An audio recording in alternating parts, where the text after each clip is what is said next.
new people have come in and left, I don't know who served what. Just as a reminder, common courtesy, do not be on your phones, texting, don't be taking notes, paper or typed anything, just observe with your eyes and ears. Hello everyone, my name is Representative Martin. Thank you for electing me to be your presiding officer. Before I begin, it hit me like 2 minutes ago, this is like the final round of states. So I just want to say, in case you haven't thought this, you haven't told us in a while, the fact that you're here means everyone in this room is immensely proud of you, and congratulations for making it to the final round. With that, I do conduct my procedures as standard OSDA procedures, which means 1 tap at 2 minutes, 2 taps at 2 minutes and 30 seconds, 3 taps at 2 minutes and 55 seconds. At 3 minutes, I will stand up. At 3:05, I'll begin to lightly gavel you down with the hilts of my gavel until at 3:10, where I issue a verbal cutoff. For questioning, I vary a little bit. I will have 1 light tap halfway through your question period. So for a 30-second question period, that'll be at 15 seconds. At the end of that question period, I will strike the head of my gavel 2 times to move on to the next questioner. Do not continue speaking once I've moved on to the next questioner. It is imperative to the equity of the debate that that questioner give the time that he or she is due. With that, are there any questions? I also do not allow precedence, I also do not allow prefacing or back and forth questioning. With that, are there any questions? Seeing none, we will resume debate on piece of legislation F2, which is a bill to give senatorial representation to certain territories of the United States. Seeing as we ended off on an affirmation speech, the chair will seek a speech and a negation. All those with such a speech, please rise now. Representative Duvarthy, you have the floor. What? I apologize. Representative Branch.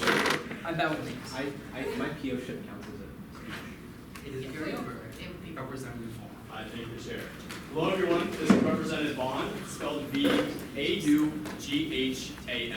Speaking for the second time today, I'm guessing most likely the final time as well. If I could just get a signal from everyone, I'll begin. Perfect. Over the past few weeks, our government has been obsessed over the idea of controlling territories. From Greenland being called the new home of American democracy, Canada being nicknamed the 51st state, and even Gaza being called U.S. oceanfront property.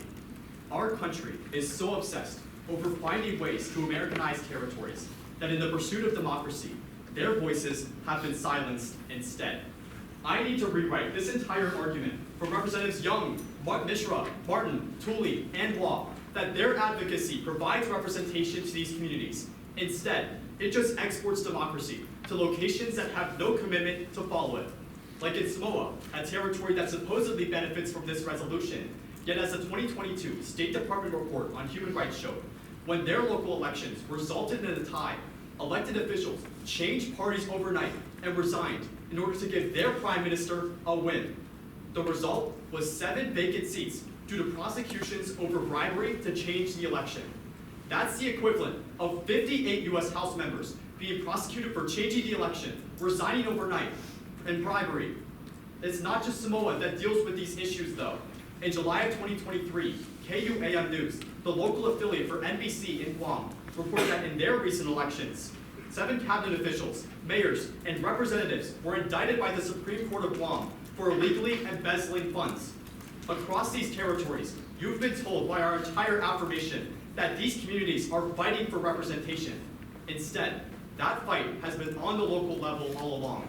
But instead of fixing these issues, they choose to bring them to the biggest stage possible, where even though these territories are members of the US, they don't have the same protections in place to ensure that their elections are as fair and free as ours. Because there's more to the insular cases than Representative Tarabishi showed us. Columbia Law School reported in 2022 that the insular cases have consistently upheld that territories have flexibility outside of the Constitution in order to maintain their culture. Yet for a place like American Samoa, their culture has been rooted in racism and sexism, where government officials and landowners can only hold that title if they come from a Thai heritage, which even worse, only makes up 1/3 of the island's population. Even beyond that, they restrict women from the political process, where they're only selected to be Matai at a rate 1/4 that of men. For our entire affirmation, your advocacy is being used as a pawn to only perpetrate the silencing of these territories.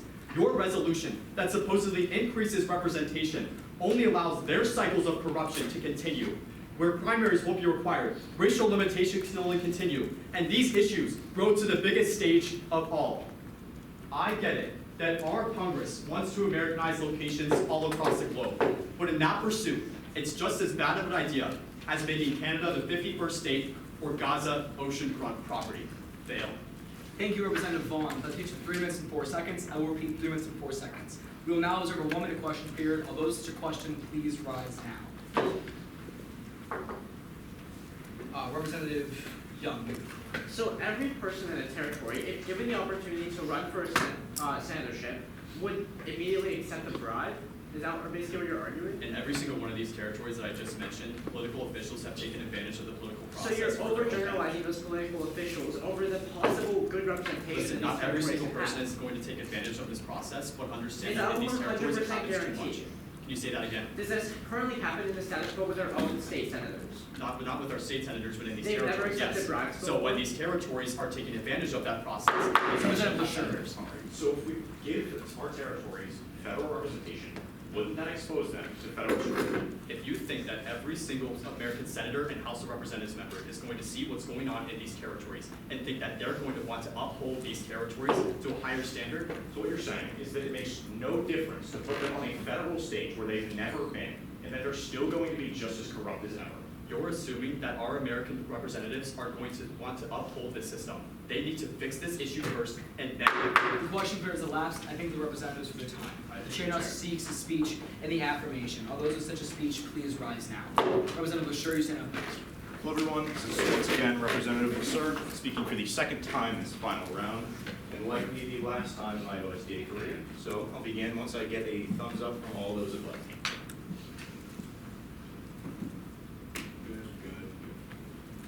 Good. All right, begin in just a moment. My father always used to tell me, if you can't make everyone happy, just do what's right. And obviously I can't please this entire chamber today. But the clear right option is to help our people, and we do that by giving our territories representation. And that's why you pass, which brings me to my first point of contention, the largest territory. So first, let's talk about Puerto Rico in specific.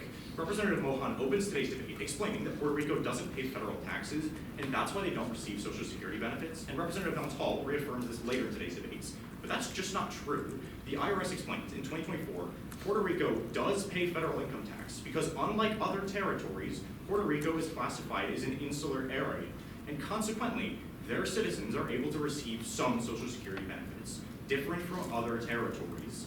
Further, Representative Swihart argues that U.S. territories shouldn't have any representation because their population is largely less than D.C., so logically D.C. should have priority over these territories because they have a higher population. But principally, her line of logic topples over itself because the Census Bureau tells us that the population of Puerto Rico is 3.2 million, and she proposes that we need to represent on the basis of population. But to counter, Britannica tells us that there are 17 states in our nation with a population less than Puerto Rico.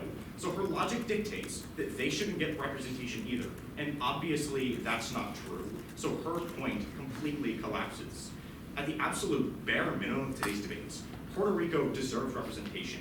They pay taxes, don't get full benefits, have a larger population than almost a third of our states, and still don't have representation. And that's why you pass. Which brings me to my second point of contention, the needs of the people. So second, let's look at the needs of people in our territories and how we can help them.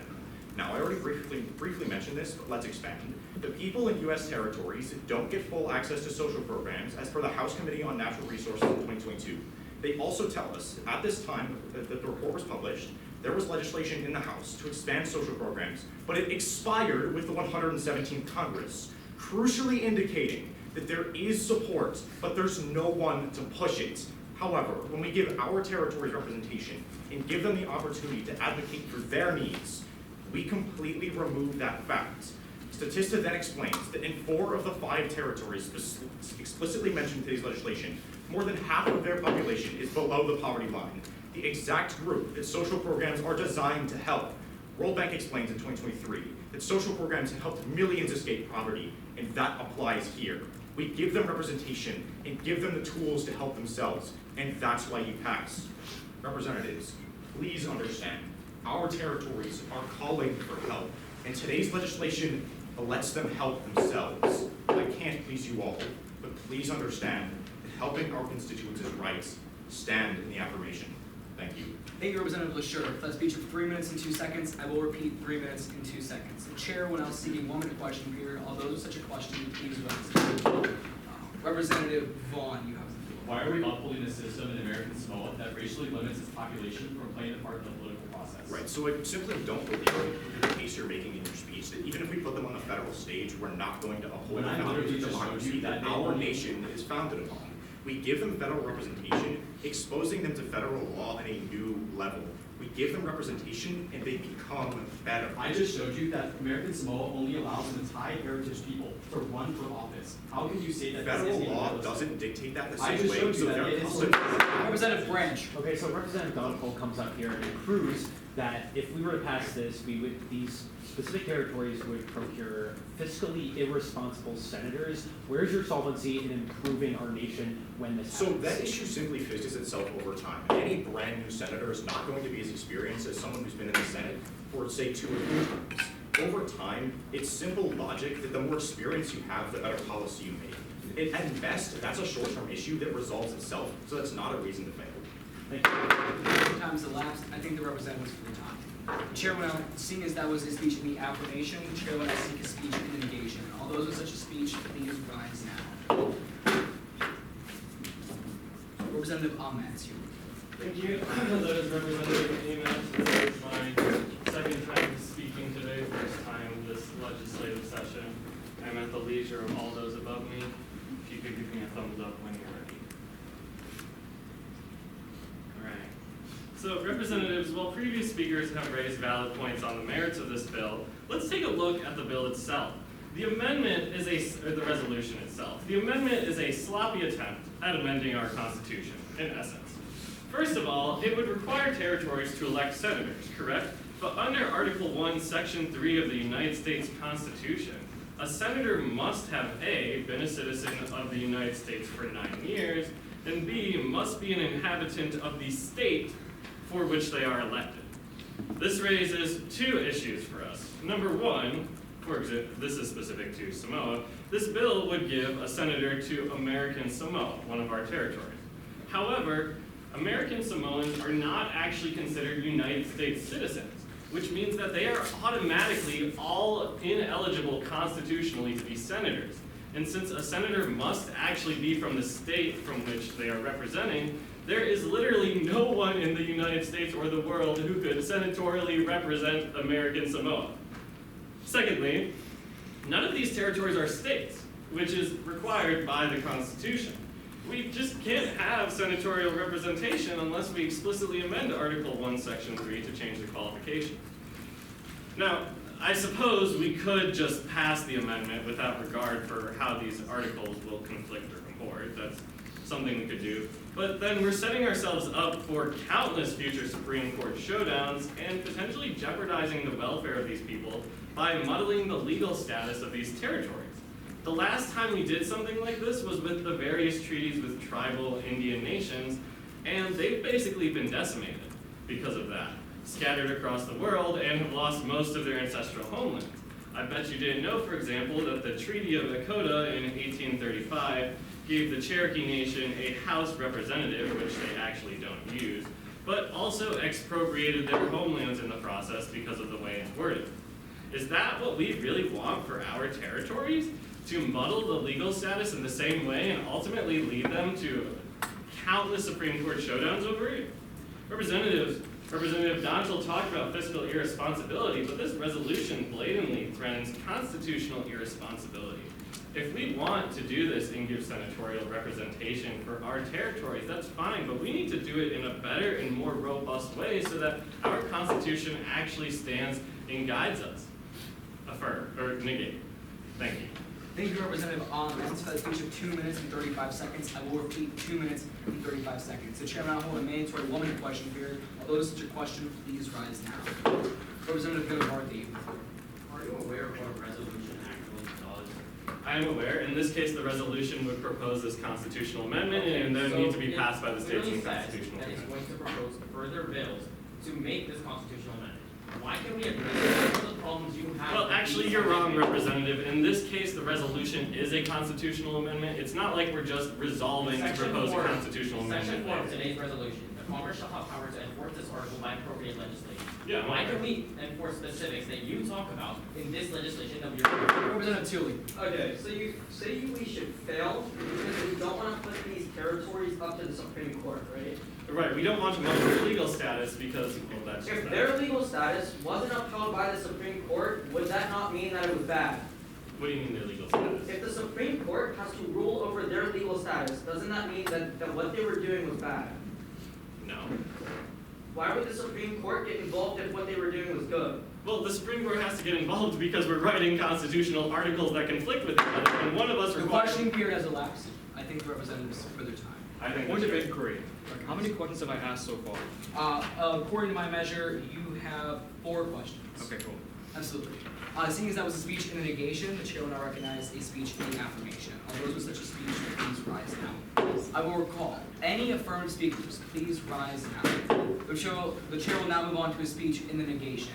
All speakers with a speech in the negation, please rise now. Representative Valverde. I thank the chair. This is Representative Balmurgan, spelled B-A-L-A-M-U-R-U-G-A-N.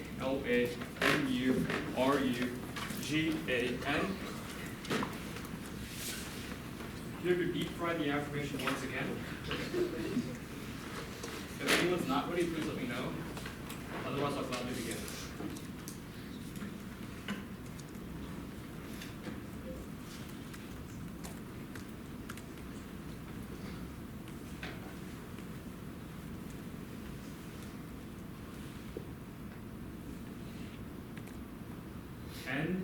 Years of bloodshed ended not with swords, but with a hollow promise.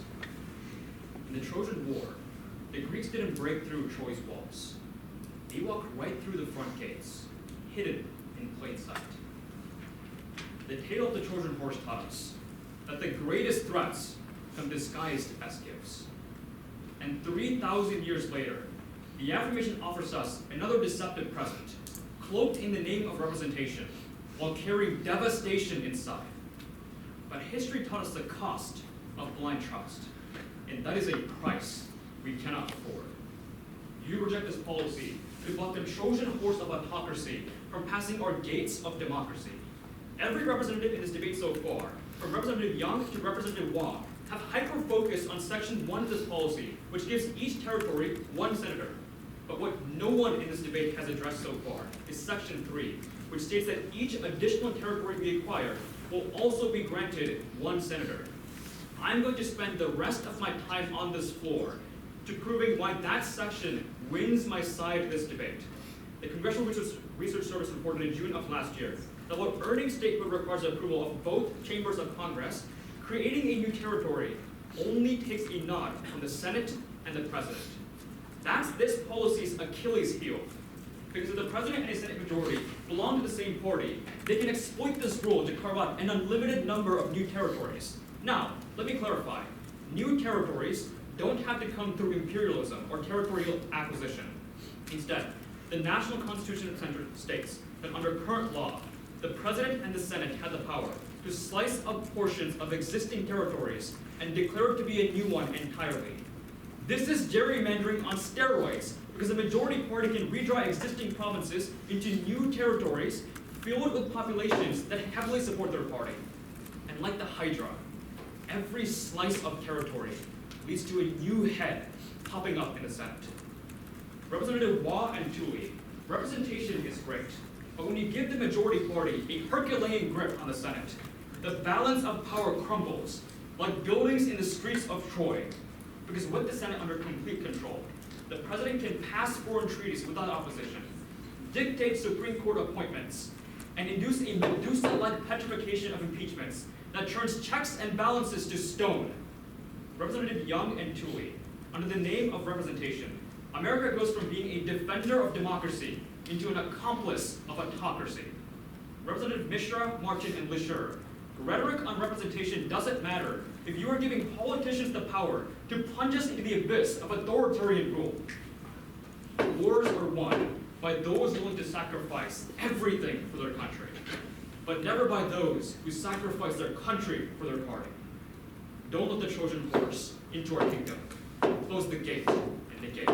Thank you, Representative Balmergan. A speech of 3 minutes and 9 seconds. I will repeat 3 minutes and 9 seconds. We now hold a mandatory 1 minute question period. Although such a question, please rise now. Representative Dontali, this one. Great speech. I'll give you one more chance to tell us. How are territories created? So under the president and the Senate have to work together to create a new territory. Your own CRS study says that Article 4 of the Constitution mandates Republican form of government, correct? Sure. So, these territories would have to be legitimate, correct? Of course. So, it wouldn't be gerrymandering if we're giving recognition to legitimate governments, yes? No, it is gerrymandering because they can redraw existing provinces to give their party an unusual. Representative Barton. Right, is gerrymandering like happening in the status quo? Yes. So why is this unique to these representations or these, you know, This is territories? far worse because you don't have a limit as to the number of territories you have to draw. And also under existing policy, there are actually restrictions on how gerrymandered districts can be. Okay. Those restrictions don't exist in the Senate. Okay, but when gerrymandering is happening either way, why does it matter when, if it happens? This If makes both- it worse. Okay, but if both parties can gerrymander and break these, you know, sections, why does it The matter? majority party. Question period is elapsed. I thank the representatives for their time. I thank the chair. Seeing as that was a speech in the negation, the chair now seeks a speech in the affirmation once again. Any representatives with such a speech, please rise now. Representative Goodvarty. I thank the chair for the judges. My name is Representative Godavarty, spelled Godavathi.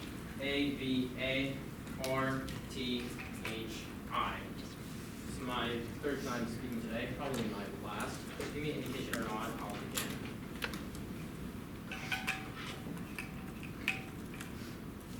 Today's chamber is focusing on the senators, the election process, and the so-called corruption.